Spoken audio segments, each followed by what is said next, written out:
Oro División Noticias presenta La Olla de los Grillos. Es política, pero no le cambie. Una radiografía del proceso electoral, sus actores y el contexto desde una perspectiva periodística. Muy buenas tardes, es un gusto saludarle a nombre del conductor titular de este segmento, nuestro compañero y amigo Humberto Cruz Matías. Bienvenidos Jaime, bienvenido Juan, es un gusto acompañarles en esta ocasión y este tiempo que tenemos queremos aprovecharlo justamente para hablar sobre este tema que ha causado polémica en la República Mexicana por lo que representa en esta ocasión el partido en el poder, pues no está muy a gusto con esta... más bien los de enfrente, la oposición no está muy a gusto con esta famosa sobrerepresentación que pretende el partido Morena. Así es, Félix, muy buenas tardes, Juan, muy buenas tardes al auditorio.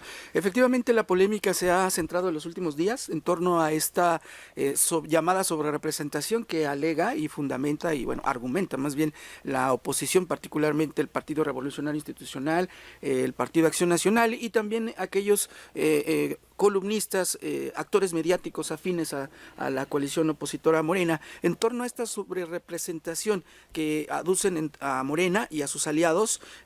Cabe destacar que hay una determinación constitucional que se plasmó en el artículo 54 de la Carta Magna, que establece que ningún partido político podrá contar con más de 300 diputados por ambos principios, es decir, de mayoría relativa y de representación proporcional, o los llamados plurinominales. Claro. Ya sea en estos dos principios, y también ningún partido político podrá contar con un número de diputados por ambos principios que representen un porcentaje del total de la Cámara que exceda en un 8 puntos a su porcentaje de votación nacional emitida. Es decir, que la votación total emitida por un partido más 8 puntos porcentuales va a ser el límite máximo que tendrá un partido respecto a la asignación de las curules plurinominales. Y esto ha entrado en debate en el escenario nacional porque a partir de la primera semana o segunda semana de agosto es cuando ya el Instituto Nacional Electoral sesiona y a partir de la votación que han obtenido todos los partidos políticos hace esta asignación de diputaciones plurinominales. El partido Morena y sus aliados obtuvieron cerca del 54, particularmente Morena obtuvo el 54% de la votación, y con esta asignación estaría llegando a más de un 70% de la representación, y eso es lo que alega la oposición, una representación ficticia, que es lo que dicen, pero lamentablemente para la oposición así lo establece la Constitución. La misma ley. En pasados procesos electorales el Partido Acción Nacional y el Revolucionario Institucional fueron beneficiados de esta fórmula. Hacían exactamente lo mismo. Y hay que recordar, por ejemplo, que el mismo Morena, en sus inicios, todo más cuando era PRD, siempre reclamaba la cuestión de la sobrerepresentación del Partido Revolucionario Institucional. Ahorita, por ejemplo, la cuestión es que la ley es muy clara en ese sentido, ¿no? Uh-huh. Lamentablemente, Morena tiene más del 50%, solo Morena, y con diputados de mayoría relativa y de representación proporcional, pero además tiene los diputados que son de sus partidos aliados, ¿no? Claro. Lo que se discute mucho es que esta sobrerepresentación se da en virtud de que Morena, con sus aliados, pues tiene más del 70%. Desde ¿no? luego. El porciento es totalmente... Y esto va a permitir al nuevo régimen de Claudia Sheinbaum que apenas van a calificar su elección. Ahora, hay que recordar una cosa muy importante, que el Tribunal Electoral del Poder Judicial de la Federación ha estado constituido, debe estar por 7 elementos, ¿no? Ha estado con nada más 5 elementos. Eso fue por apatía del Senado de la República en designar a los dos. Esto lo hace de alguna forma que no tenga la representatividad suficiente para poder emitir ya la calificación, al menos del Senado de la República, o al menos que ya esté en condiciones de discutir este tema de la tan controvertido. Es muy polémico. Recordemos también, Juan, y seguramente tú lo recuerdas, Jaime, que en el año de 1998, cuando López Obrador era en ese entonces dirigente del PRD, peleó justamente esta sobrerepresentación que querían hacer en el estado de Quintana Roo, en el Congreso local, y lo hizo público y se aferró justamente a esta situación. Ahora que están en el poder, pues ahora ya es No, otra. como muchas cosas, ¿no? Es adaptarse, ¿no? El poder omnímodo también. Claro. Y algo muy especial, precisamente en ese año es cuando se reforma el Código Federal de Instituciones y Procedimientos Electorales y se traduce una regla, se establece una regla específica sobre las coaliciones para la distribución de los plurinominales. Y bueno, esta fue eliminada a partir de una reforma que aprobó el PAN, el PRI y en ese entonces el Verde Ecologista, que fue eterno aliado de esos institutos políticos. Así es. Que el Verde Ecologista, Acomodaticio. hay que decirlo y lo hemos reiterado en muchas ocasiones, Juan, Félix, es un partido satélite de los gobiernos en turno. Así es. Entonces, en ese año, en el 2008, se elimina eso y ya que se establece que la asignación se realizará por partido y no por coalición. Claro. Y es aquí donde vuelve la polémica, donde se aduce representación.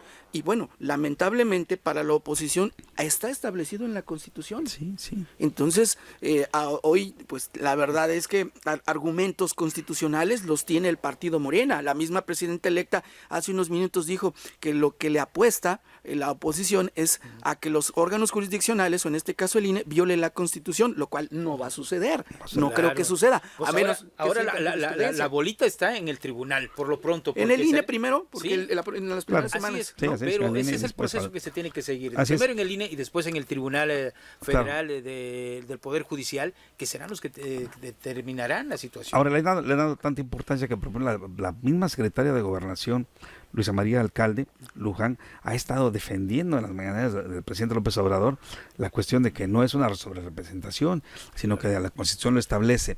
En fin, pero digo, para una democracia como la que tenemos en México, que es un tanto cuanto ficticia y que ha sido demasiado onerosa, como ya hemos comentado también en esta mesa con Jaime, con Humberto, con Félix, debe haber también equilibrio de poderes, ¿no? El poder omnímodo no le beneficia nada, más hoy que parece ser que los ojos de los Estados Unidos, por lo que hemos visto, ¿no? Sí, lo que hemos oído en los últimos días, es decir, no es nada para minimizar. No es nada para minimizar. Aunque el presidente mande una carta al presidente Biden y le mande una carta a Trump, son minucias para lo que se pretende, ¿no? Realmente, ¿no? Eso de decir que los cárteles de la droga pueden quitar a un presidente de la República en cuestión de minutos, ¿no? Esa es la visión que tiene de nosotros. Por otra parte, bueno, poner un poder omnímodo, un Congreso sumiso, un poder judicial a modo y un ejecutivo que prevalece realmente no contribuye en nada. Y eso lo hemos visto, esa práctica, ¿no? De estar al servicio de los otros poderes. Ahora, hay algo fundamental que puntualizar en torno a esta sobrerepresentación y más bien la asignación de las plurinominales, que el espíritu de esta asignación precisamente es generar los equilibrios al interior del poder legislativo. Claro. Las minorías representadas en el poder legislativo tienen derecho constitucional a ser representadas. Ahora, en el caso de esta representación que aduce la oposición, en todo caso el partido Morena, solo el partido Morena, de tener el 43.54% de la votación emitida, con esta asignación que estaría dándose a partir de la determinación del INE, llegaría a un 49.6%, y esto no significa una sobrerepresentación. La oposición aduce a toda la coalición en su conjunto,